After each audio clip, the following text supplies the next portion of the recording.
So my name is Brittany Hollister, and I work in the graduate school with postdoc affairs and also prestigious awards, which is what I'm in my role today. And then I'm with my colleague Claire, and I'll let her introduce herself. Hi, my name is Claire Anumba. You received the email with the link from me. So I work in the International Center, and I work mainly with Fulbright students coming in to the US and with Fulbright scholars going out of the US. And then our other colleague who we joined in a little bit late is Luis, who's also from the International Center. And so he's going to talk a little bit later in the presentation.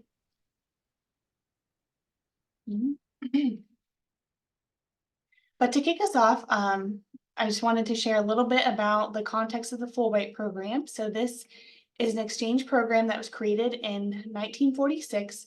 And the idea is the promotion of the international goodwill, cultural exchange, educational exchange.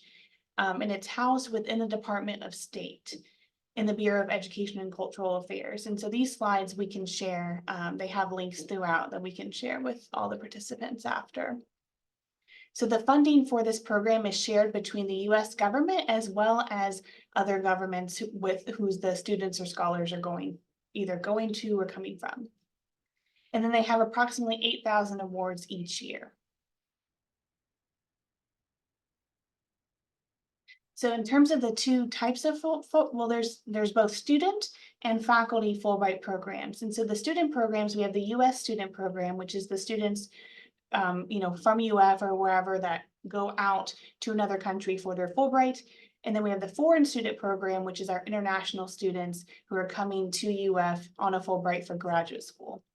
And Claire, they don't come for undergrad. Is that correct? Yes, that's correct. It's only grad. Thank you.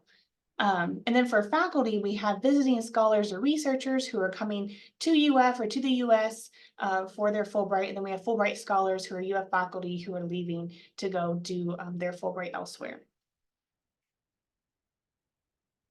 So today we're particularly focused, or at least the first part is going to be focused on the Fulbright Foreign Student Program. And so this is a program that provides fellowships for international students pursuing graduate degrees in the US.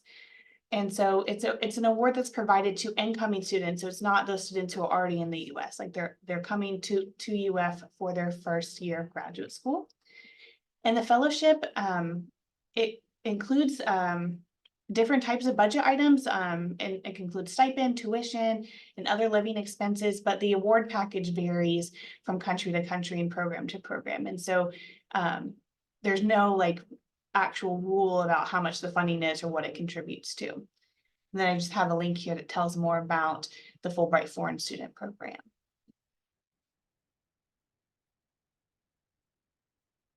So as far as the requirements for this program, so the students are paid via outside processes through their Fulbright. They are enrolled for 9 credits in the fall and spring, and then summer credit if their funding is, if that is dictated in their letter in their program, and so it can vary from program to program.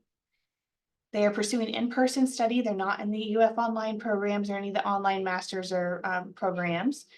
And then there's some restrictions on the program structure. So there's some rules about having direct patient contact, for example.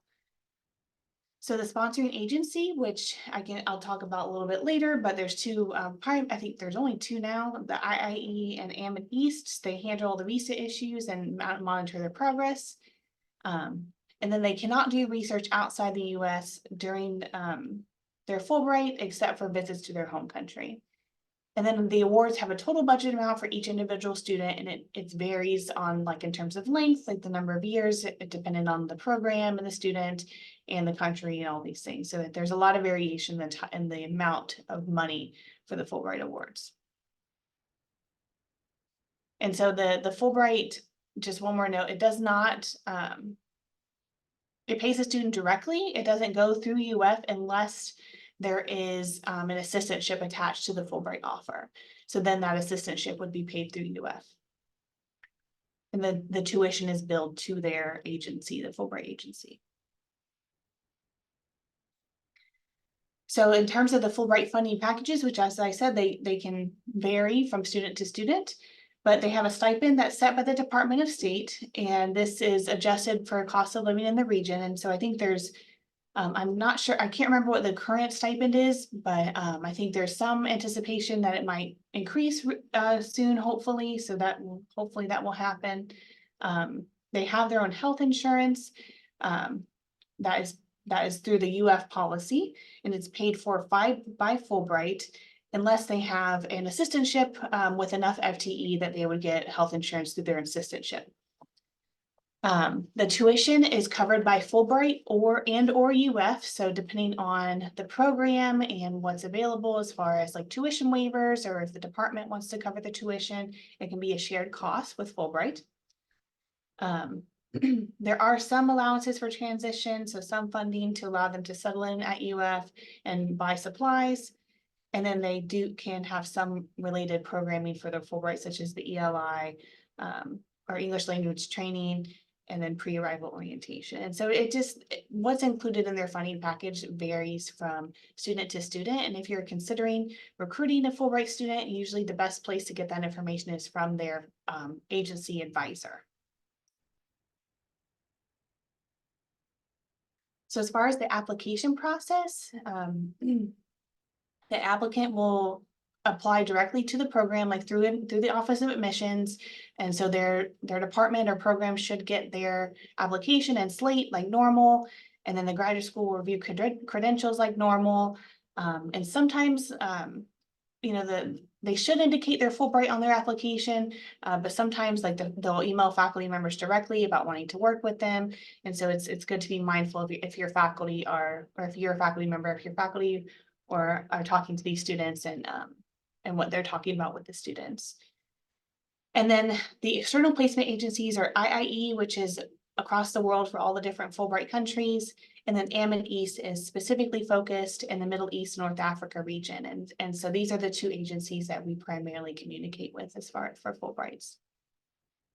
And often when Fulbright students are in contact about the submissions process, their agency will be in on these emails, and they'll be talking with the faculty member in the department about the funding offers and things like that.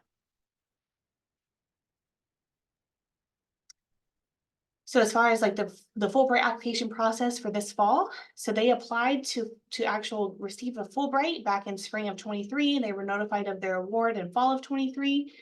And so that is when they can start, deciding on graduate programs and start applying. And so they'll start, submitting their applications in fall and spring. And it's usually submitted by their placement agency, but sometimes by the student themselves. And then all their test scores and credentials can be submitted with the application, or we have a Fulbright admissions email that they can send all their stuff for their application if it's not with their actual application and slate. So there any sort of test scores or any other credentials that are needed for review, such as transcripts, things like that.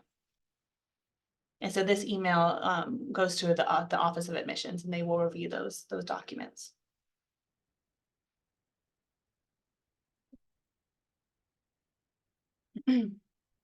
So the Office of Admissions will handle the credentials for the applicant like they do for any other applicant at UF, and they'll review the transcripts and all those things and their degrees. The graduate program, or the program the student's applying to, they're the ones that want to review that application after the admissions, or I guess like the normal graduate admissions process. Like they review the applications, they decide who they want to give an offer to, and they say they want to admit this person, and then the Office of Admissions will, review those credentials. And then the graduate program is what reviews the funding for the Fulbright, which again, sometimes is an application, sometimes you have to get it directly from the agency and decide on any cost sharing that they would like to do. And I'll talk a little bit about that in a moment. And then the graduate program will send the offer of admission to the student. So as far as like broader UF funding goals, the goal is to provide funding like what a program provides to a typical student. So any student that you would bring on as a graduate assistant, normally you want to make sure that the Fulbright stipend is matching or at least equivalent to the stipend that your students in the program are receiving. So depending on the stipend of your program, you might have to consider, a small assistantship or scholarship to try to bring that Fulbright student up to that same stipend that the students in your program are receiving. And we want to ideally provide a multi-year package of the stipend, tuition, health insurance to try to attract these Fulbright students to UF's campus, since they are very prestigious students. So as far as waiver types, so this can be helpful in the cost sharing aspect. So if the student is from a Latin American country, they do qualify for the Latin American tuition waiver. So that is the waiver that waives the out-of-state portion of the tuition, leaving just the in-state tuition to be paid. And so the Fulbright award counts as that $500 scholarship that's required for this program. And so what the department would need to do is submit a letter each semester, and it's on this website, the Student Financial Aid website,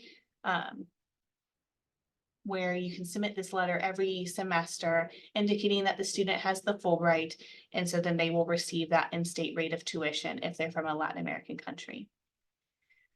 So the provost waiver is the one that we oversee in the graduate school. So it's very similar to the LAC in terms that it pays the out-of-state tuition, leaving the in-state tuition to be paid by the department or by Fulbright. But we do have a limited number of these. So the LAC, as far as I'm aware, no limit. As long as they qualify, they're eligible. They're from a Latin American country or Caribbean country.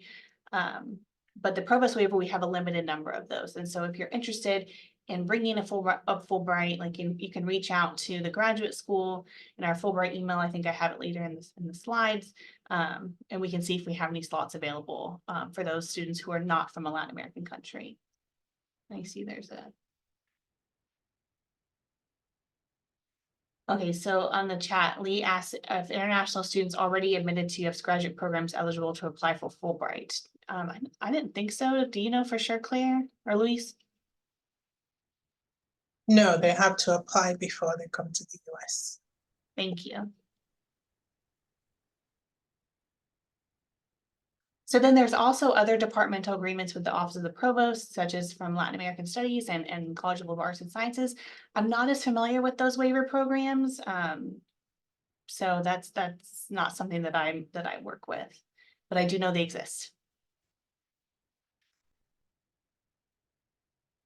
So as we kind of talked about already, there's some cost sharing options that departments and units and programs can do. You can provide scholarships or assistantships, as well as like winter fellowships or awards or the LAC scholarship, as well as adding to tuition. So if the graduate school through the provost waiver, through the LAC statute can provide the out-of-state tuition, like can the department fund the in-state tuition, and then the health insurance. So there's a health insurance through Fulbright, but they also need a secondary policy that through UF. So usually it's that student health insurance plan, or if it's covered by the assistantship. And so the idea is to make the option for the student as appealing as possible, provide as much cost sharing as possible, as the students are often looking at multiple programs in the US. And so the more that the department can cost share with Fulbright, the more appealing it is for that student to come to UF.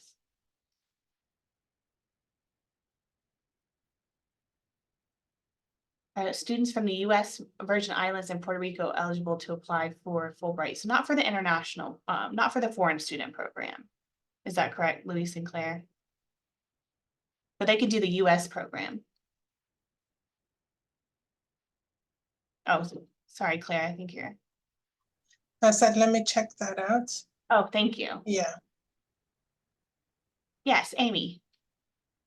Hey, Brittany, thanks. So my question is, when you said the health insurance, it's covered by Fulbright unless there's an assistantship. So if there's an assistantship with like a 0.5 FTE or whatever it is, it automatically then trips that so that we have to provide then health insurance for the student. So it would typically be included in that assistantship, like the Gator Grad Care. But you can petition for, like, if you want the student to go on that, like, United Healthcare policy and they want Fulbright to cover it, like, if the department doesn't want to cover it, you can petition the graduate school and say, like, Fulbright is going to cover the student's insurance. And so so you can petition that so that you don't have to pay for the Gator grad care if that's something that your unit wants to do. Okay, and that would be something that's worked out ahead of time with the Fulbright people, and then okay, all right, thank you very much. Mm-hmm.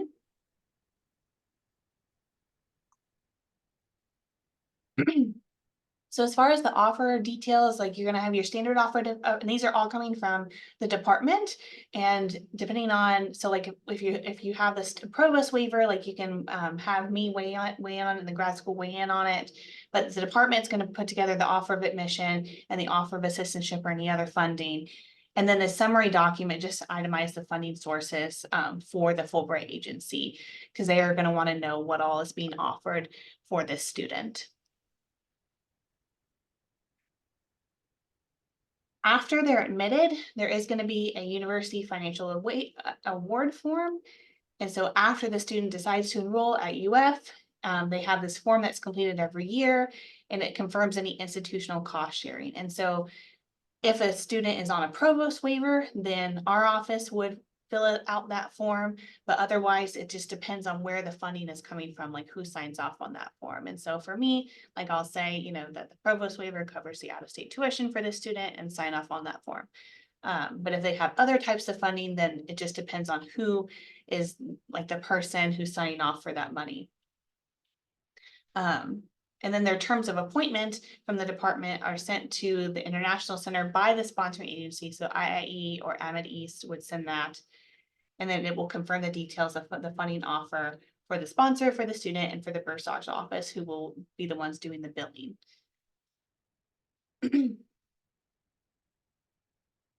So are there any, our next section is going to talk about after admission. So are there any other questions regarding the process before admission that I can help answer?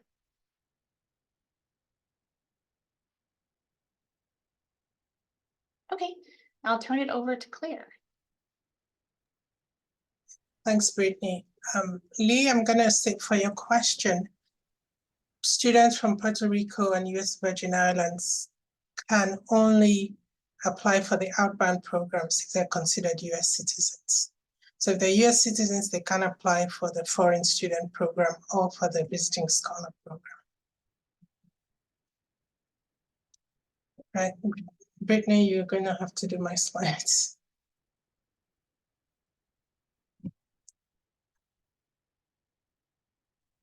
Thanks. So once the students have been accepted at UF and been awarded the Fulbright, so they'll have to, Fulbright deals with all of their immigration. So the DS 2019, which is the immigration document that will let them into the US, will be issued by Fulbright. Then the students will have 30 days before the start date on the DS 2019 to enter the US. And once they get to UF, they have to check in with me at the International Center.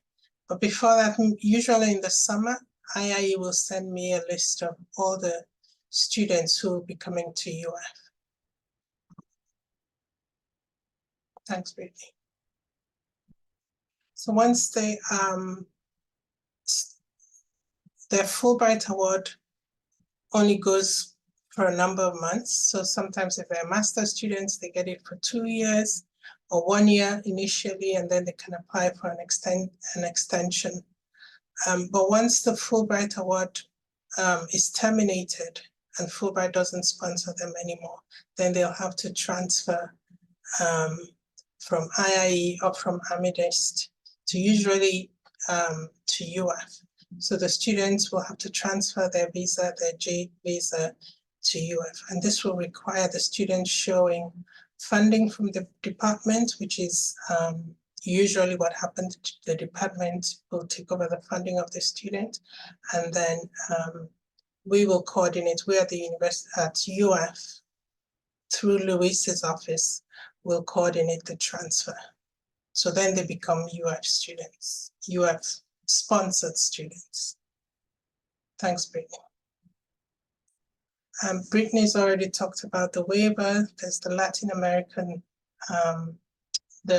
American studies has a number of waivers that they give out, and that's usually accompanied with the LAC. The LAC is for students from Latin America and Caribbean countries. And then there's the LAC, which is available for all students from Latin America and Caribbean. So the Latin American studies, the number of waivers provided by Latin American studies, I guess, the out-of-state portion, tuition portion, will be a responsibility for Latin American studies. And usually for the LAC, the out-of-state portion is usually the responsibility for the department. And then Fulbright will pay the in-state portion. And then, of course, Brittany and the grad school are responsible for those waivers provided by the Provost's office. So the student, once the student is here, they'll have to notify me, and then I arrange a check-in session with them. So I'll take copies of their immigration documents and then meet with them one-on-one, just so they know that I'm here and I'm here to help if they have any questions or any concerns. And then we also at the International Center, we try to integrate them. So we have the Fulbright North Florida chapter. This is a group of Fulbright alums who live around the area, and they put on social events for the students, just so they meet each other and they meet each other socially. So what are the responsibilities? So for the placement agency, which is Fulbright, they have to make sure the student is funded to at least degree completion or when the funding runs out for that particular student. And they have to provide updates on any status change to us, to the university, of any change the student goes through. So to UF, from UF to the student, we can provide academic and language support if needed through ELI, language support through ELI. And if the student is struggling, we can step in to help. And then UFIC, once the Fulbright funding runs out or is completed, then we assist in the visa transfer. I'll turn it over to Louise. Hi. So we'll talk a little bit about the international scholars coming from Fulbright. Brittany, if you don't mind helping me too. Those are either PhD students from, from abroad, or professors who are coming and are selected by the Fulbright Commission at their home country. And they're coming for either 3 months or a year to do research or teaching here at UF. The way it usually works, they already have some type of relationship or contact with the UF host department, and then the host department express interest in hosting this person, for X amount of time. And this person, like Claire outlined for the students, works with the Fulbright Commission at their own home country on the visa paperwork, and all of the details of their visit to come here. Would you mind? Thank you. So once the everything is cleared out, like they have agreed that the UF host department, the UF department will host the visitor. I always ask folks to contact me. We have a few helpful links that we can provide, and which includes a template for an invitation letter. We can assist with finding housing and how to find um, off-campus services, off and on-campus services. The host departments are responsible for arranging appropriate office space, make sure that the visitor is integrated, notifying us if anything happens with that visitor, if that visitor plans to leave earlier than the program end date. And also, they need to obtain a clearance from the risk office, the Research Integrity and Security Compliance office before the visitor arrives. That needs to happen for every single scholar, even though Fulbright scholars do not have a DS-19 issued by us. Host departments are still required to obtain a risk clearance for them for university policies. Sorry, I guess I went too fast. Any questions? I didn't know I was going that fast. Any questions? Do you guys want me to repeat anything? No? Amy Lee? Well, I would highly encourage you guys to host international scholars from Fulbright if you ever have the chance. They are, like the students, the prime jewel of the scholars. And my faux pas part of going too fast, if you guys ever any question, please reach out to me.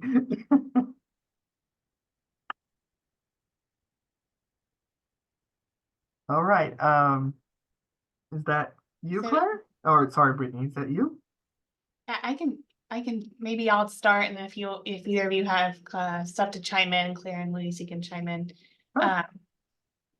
So yeah, just in terms of trying to increase Fulbright participation, because as Louise saying, it's a prestigious award, and we want to attract these students to UF.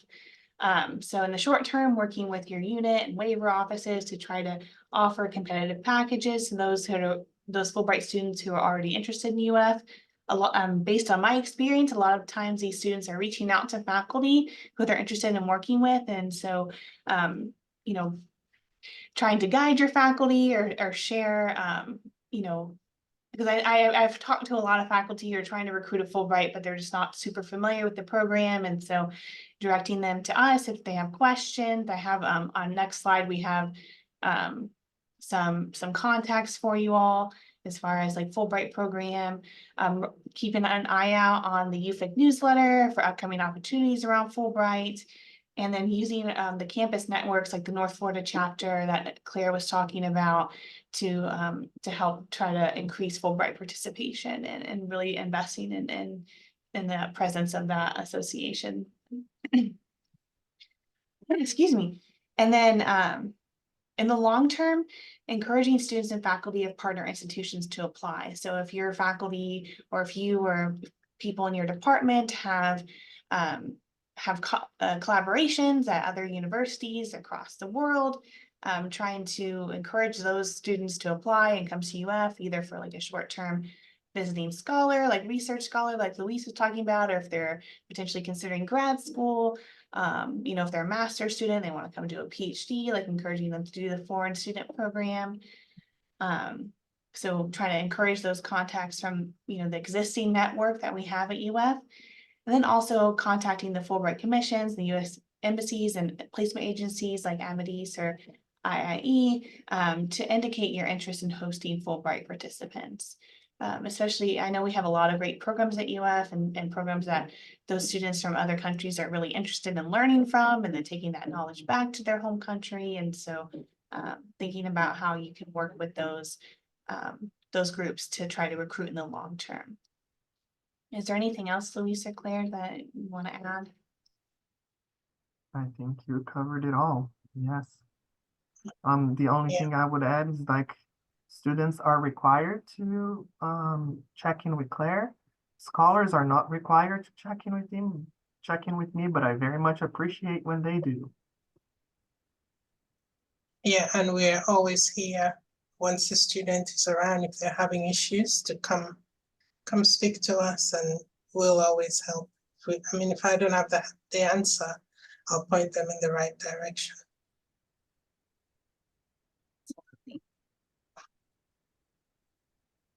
Oh, I guess I do have that they check in with you, Louisa, so I guess that's not quite correct. Please leave it there. You know, when they think that they have to, I was like, I'm not telling you any lie. I'm just not gonna tell you you don't actually have to. Again, It's helpful. it doesn't take too long. I just like to check in, make sure that I tell them that they have, you know, a person here if they have any questions. And um I actually don't even know why it's not required. I think it should be, because if anything happens to them, Fulbright, IIE, or MDs would come to me, right? So it just makes sense that I at least know the scholar in person. So we can leave it there. So Ashley Tidwell is the I think I forget her it's like associate director, assistant director over at admissions, and her Fulbright email was in the slides earlier. So if you have any questions about the admissions process or credentials processing for your Fulbright applicants, she and her team are the people to reach out to. As I said, I manage the provost waiver over in the graduate school. I've also been learning a lot about the admissions process for Fulbright, so I'm happy to try to help you figure out questions if they come up. Even if, like Claire said, I don't know the answer, I can try to find the right direction to go in. And then, of course, Claire is after arrival is the expert and the go-to. So are there any other, I think that's our last slide. So are there any other questions that we can help with? We appreciate you all for coming. Yes, thank you for coming. Thank you very much for having us. Thank you guys for putting up with my 10,000 words per minute. I did not realize. I'm so used to delivering orientation where I have to pack so much content in so little time. I apologize again. Well, great. Well, please, reach out to us if you think of any questions later. We're happy to help.